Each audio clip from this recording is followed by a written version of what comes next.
కనుక్కునే మిమ్మల్ని వచ్చి అడుగుతున్నా నేను. మీరు మీ పరంగా నాకు ఇంత అయితే గిట్టుబాటు అవుతుంది అనేది మీరు ఇవ్వండి. ఏదైనా వ్యాపారం అంటే నేను మిమ్మల్ని నష్టపోమనట్లేదు, మీకు నష్టపోకుండా ఇంత వస్తుంది, వీళ్ళు ఎంత అఫోర్డ్ చేయగలరు. మొన్నటిదాకా 10 అమ్మారు, 15 రూపాయలు అన్నా కానీ ఆలోచించేవాళ్ళు, కానీ ఒకటేసారి డబుల్ రేట్ చేశారు. ఏ వస్తువు అన్నా డబుల్ రేట్ అయితే ఫస్ట్ ఏం చేస్తారంటే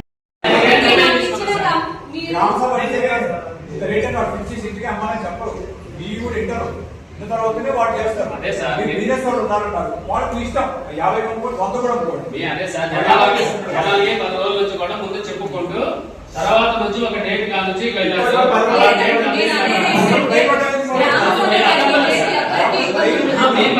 ఇప్పుడు గ్రామ సభ అంటే ఇప్పుడు మేము చుట్టుపక్కల 4 గ్రామాలు తిరుగుతాం సార్. ఉదాహరణ చెప్తాను,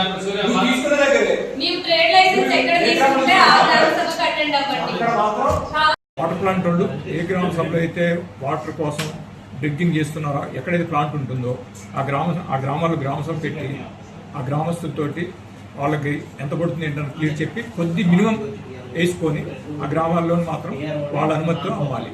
వేరే గ్రామాల్లో కానీ వ్యాపారస్తులకు కానీ వాళ్ళు ఏ రేటు కన్నా అమ్ముకోవచ్చు, అది వాళ్ళ ఇష్టం. ఆ గ్రామంలో తీసింది కాబట్టి ఆ గ్రామస్తులకి అందుబాటు ధరలో ఉంచాలి, వాళ్ళకి ఎటువంటి ఇబ్బంది రాకుండా చూసుకోవాలి. అట్లా ప్రతి వాళ్ళు ట్రేడ్ లైసెన్స్ తీసుకోవాలి. దాన్ని క్వాలిటీ కంట్రోల్ మన ఆర్డర్ చేసే వాళ్ళు వాటర్ టెస్ట్ చేస్తారు. వాటర్ టెస్ట్లో కరెక్ట్ ఉంటేనే అది ఉంటుంది, లేదంటే అది తీసేయడం కూడా జరుగుతుంది ఆ వాటర్ ప్లాంట్.